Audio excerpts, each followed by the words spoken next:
alaikum, yawwa.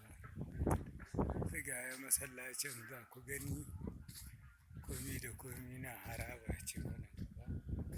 Za a ɗaukan muku cikin shi da baya shi ku gani. Ya tirito na abin aiki.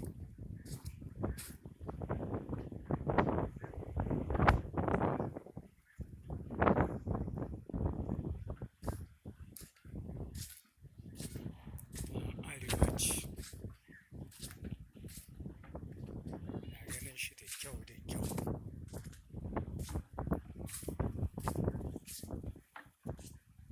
Tura muku shi gaba ɗaya. Lambawa arewa ne. Ga kusan.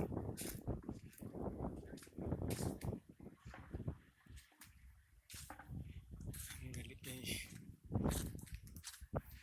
Ga bulan da muke da saura nan kuna gani. Dai kwatamcin yayi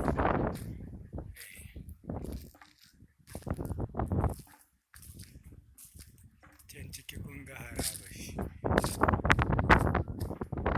kuma ku haraba ko gani yadda yake ga ɗakuna ciki nan ta haraba su sakon ga hilin gona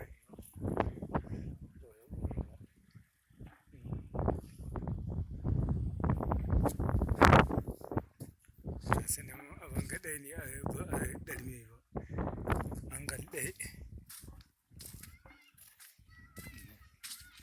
na gani nan wurin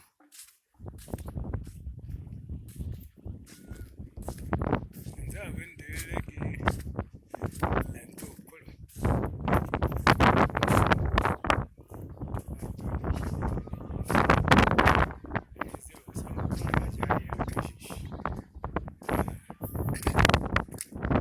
yake samu kai lantan nan bai wuce ba a ce muku kwana biyu aiki biyu kawai an yi da shi saman shi komi da komi tun da bai wuce ba saman lanto aji 6 ko 7 inda shi ma zubin wannan yana zaman aji kenan tsanani dai kai 6 ɗin 6 ne da 5 haka saki kun ga aji 5 ai ba wasa ba ne da sauki